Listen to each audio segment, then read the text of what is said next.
Ya, halo followers, welcome back di Tiang Jauh, podcast bola untuk semua dari Popo on the Radio. I'm your host, Popo Kusan, bukan pandit. Dan hari ini karena kemarin international break ya, jadi nggak ada liga. So, kita akan ngebahas aja, mempreview tentang Liga Champions. Soalnya Liga Champions ada 4 tim Premier League kan, jadi ya anggap aja ini selingan lah di sela-sela kita ngebahas Premier League ya. Dan nanti ada preview pertandingan Premier League juga untuk minggu ini karena udah balik lagi. And sementara kita lihat dulu aja grup Liga Champions-nya sekilas semuanya. And then nanti kita bahas satu persatu. Gue kasih tebakan gue siapa yang lolos. Dan juga sedikit preview yang kayak grup mana yang paling nyeremin, grup mana yang kelihatannya on paper boring tapi kalau ditonton kayaknya match-nya bagus, grup mana yang paling banyak drama. Pokoknya nanti kita akan bahas itu satu persatu ya. Tentu aja di Tiang Jauh. Sebelumnya please klik like and subscribe juga. And langsung aja kita mulai ya di Tiang Jauh kali ini. Preview Liga Champions 23-24.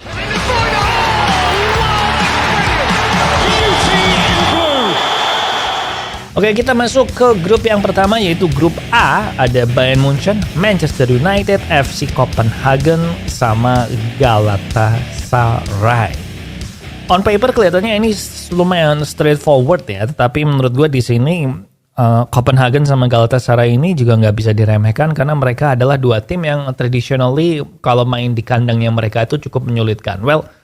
Cuman Galatasaray sih, Copenhagen biasanya gampang sih ya, biasanya ngebantai, sedikit drama di sini yaitu di Bayern Munchen ada Harry Kane yang akan bertemu dengan Manchester United, balik lagi ke Old Trafford. Harry Kane sempat dikejar sama Ten Hag tapi nggak jadi karena terlalu mahal, terus jadinya dia pindah ke Bayern Munchen, jadi menarik buat dilihat. Dan tentu aja si penyerang Man United yang baru, si Rasmus Højlund itu kan tadinya Copenhagen, jadi kita akan lihat dia kembali ke klub yang dia dulu akademi di situ, klub Copenhagen, senior debut juga di situ, debut profesional, dan nanti kita akan lihat sekarang dia udah jadi pemain pro dari Manchester United. Prediksi gue sebenarnya cukup simple ya, jadi ini harusnya sih yang lolos Bayern Munich sama Manchester United, tapi rada tricky. MU ini away ke Galatasaray, away ke Bayern Munchen. Bukan gak mungkin MU ini bisa kalah sama Munchen di kandangnya Munchen, terus kalah sama Galatasaray di kandangnya Galatasaray. Jadi most likely juara grupnya Munchen sih menurut gue. Terus Man United di peringkat yang kedua. Terus kita ke grup B sekarang.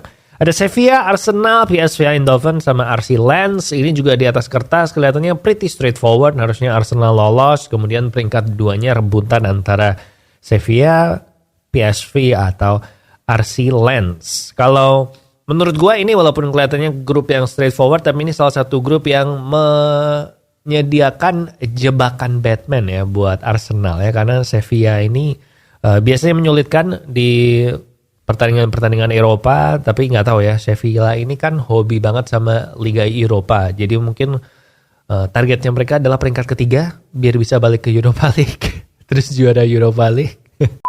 But anyway, pretty straightforward. Arsenal mestinya peringkat 1, and feeling gue yang keduanya ya PSV sih. Well actually Lens, antara Lens atau PSV ya gue pilih Lens aja lah. Jadi grup B ini prediksi gue yang lolos adalah Arsenal sama Lens. Kenapa bukan Sevilla? Asal lu tahu aja, Sevilla ini tahun lalu nyaris degradasi di La Liga, performanya buruk dan mereka lolos ke sini kan sebagai juara Eropa ya, lolos ke Liga Champions. So mestinya mereka nggak jago-jago amat sih. But you never know man. Tapi itu feeling gue ya, Arsenal sama RC Lens. Kemudian grup C ada Napoli, Real Madrid, Braga sama Union Berlin. Dan ini grup yang menarik ya, karena gue kasih sejarah sedikit. Jadi Napoli dan Real Madrid ini adalah pertandingan yang membuat UEFA mencoba untuk ya udah kita bikin Liga Champions ini ada grupnya supaya lebih lama dan pemain-pemain bintangnya bisa lebih banyak berlaga. Nah, konon katanya ini terjadi karena dulu waktu Maradona sama Napoli Scudetto, terus mereka masuk ke Liga Champions, itu mereka di babak awal-awal tuh udah ketemu Real Madrid, dan karena waktu itu belum ada liga, masih European Cup dan langsung fase gugur, maka orang-orang kayak kecewa soalnya Maradonanya langsung kalahkan waktu itu. Jadi kayak nggak ada yang bisa lihat Napoli main di Liga Champions lama-lama, so akhirnya dibikin fase grup. Nah, dan menarik juga karena pelatih Madrid saat ini si Ancelotti itu dulu waktu ngelatih Napoli itu ada pemberontakan oleh pemain Napoli sehingga akhirnya dia dipecat dan dia pergi ke Everton. Banyak orang menyangka karirnya Ancelotti udah habis ya karena ngelatih Everton dari klub-klub besar, tapi ternyata dia balik lagi ke Madrid dan menang Liga Champions lagi. So ini menarik sih, bisa dibilang partai penuh dendam. Grup C ini juga ada sesuatu yang bikin hati senang ya kalau dilihat, yaitu ada Union Berlin, klub dari Jerman yang lolos ke Liga Champions tanpa pakai uang yang banyak, tanpa pakai owner yang kaya, uang minyak gitu, raja minyak segala macam, atau konglomerat Rusia. Mereka benar-benar mencapai Liga Champions dengan jujur ya. Dan ini menarik sih untuk dilihat tuh, rasanya seneng aja kalau ada klub yang benar-benar dibangun dari kecil dan gak mengandalkan sugar daddy segala macam. So quite interesting. Yang lolos siapa? Ya ini juga straightforward sih, Napoli sama Madrid ya. Grup D ada Benfica, Inter Milan, Red Bull Salzburg, and Real Sociedad. Benfica juga di Liga Champions biasanya performanya meningkat ya. Mereka itu demen banget sama Liga Champions. Biasanya sering mengalahkan klub besar juga, membuat kejutan. Jadi ini menurut gue antara 3 tim, yaitu Benfica, Inter Milan, dan Real Sociedad. Harusnya sih yang lolos Inter sama Sociedad sih gue bilang. Lu kalau belum lihat Takefusa Kubo yang dipinjemin ke Sociedad sama Madrid, jago banget main Kubo ini di Sociedad.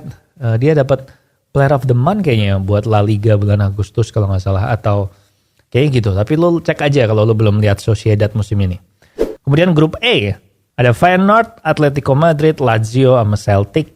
Pretty straightforward, Atletico sama Lazio yang lolos. Nah grup F ini, gue bilang grup F ini adalah grup neraka di Liga Champions kali ini. Nama-namanya juga klasik-klasik ya. Ada Paris Saint-Germain, ada Borussia Dortmund, AC Milan, Newcastle United, kayak seolah-olah balik ke tahun 90-an gitu.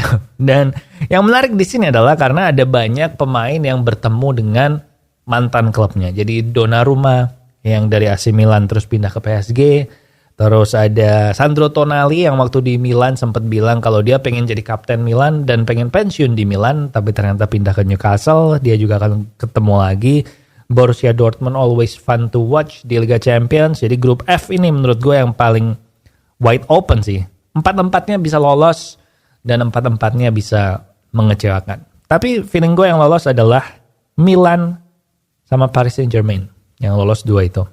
Newcastle United pertama kalinya balik lagi ke Liga Champions kan. Menurut gue bakal ada beberapa pertandingan terutama away-nya mereka yang akan bikin mereka kesulitan. Tapi kalau main di home, supporternya Newcastle bakal semangat banget. Jadi Newcastle ini bakal super strong at home, tapi away-nya lumayan meragukan. PSG juga sebenarnya ini kan proyek barunya Luis Enrique, yaitu PSG yang lebih nggak pemain bintang, tapi lebih mengandalkan kerja sama tim, nggak pengen terlalu bergantung sama ego-ego yang besar. Jadi bisa aja kepleset juga sih. Tapi feeling gue sih PSG sama AC Milan, dan kuda hitamnya peringkat ketiganya ini Borussia Dortmund. Gue taruh Newcastle bawah sendiri sih, to be honest. And then Group G, ada Manchester City, Red Bull Leipzig, Red Star Belgrade, and Young Boys. Ini City yang juara grup, nggak usah ditanya lagi. Yang kedua juga Leipzig ya, Red Star sama Young Boys ini terlalu lemah. Kemudian Grup H, ada Barcelona, Porto, Shakhtar Donetsk, Royal Antwerp. Dan ini Barcelona ada dalam tekanan besar. Mereka harus benar-benar lolos grup dengan meyakinkan karena klubnya undiannya termasuk dapat yang gampang. Sehingga pertandingan pertama kedua mungkin Barca akan lebih hati-hati dalam bermain, rada grogi-grogi gimana. Nah dari semua tim besar yang ada ini menurut gue yang paling kesulitan bakalan PSG. Karena itu tadi proyek baru Enrique, pelatih baru, skema baru, timnya grupnya grup neraka, dan habis itu Arsenal men. Gue ada feeling Arsenal bakal ada kesulitan walaupun akhirnya bakalan lolos, tapi bisa bahaya kalau nggak kenapa-kenapa. Oke. Big matchnya siapa aja? Ya ada Man United Bayern Munchen, rematch final Champions League 99, ada Napoli lawan Madrid. Itu sih so far menurut gue yang big match grup ya, Napoli Madrid, Munchen Man United, sama semua pertandingan di grup F, I guess ya, PSG Dortmund, PSG Milan. Oke, so that's it, itu buat preview Liga Champions untuk musim ini. Dan Mulainya minggu depan kayaknya. Iya minggu depan. Mulai minggu depan akan start Liga Champions-nya. Gue sih excited ya akhirnya Man United balik lagi ke Liga Champions. Walaupun again tadi gue bilang di awal peringkat kedua sih. Peringkat kedua udah bagus. Kalau bisa peringkat ke satu bagus banget. Tapi susah kayaknya ya Bayern Munchen-nya ini. Harry Kane-nya keren. Oke, sekarang preview untuk Premier League minggu ini.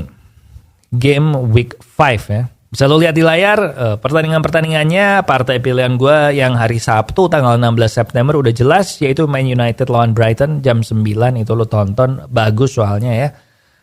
Menurut gue bakal seru, most likely seri 2-2 prediksi gue, but semoga MU yang menang, tapi Brighton is so good. Kemudian yang hari selanjutnya, hari-hari besok-besokannya nggak ada partai pilihan Popo karena ya semua jamnya beda-beda. Jadi lu nonton yang lu pengen nonton aja. Tapi pilihan gue hari Sabtu ada Man United Brighton.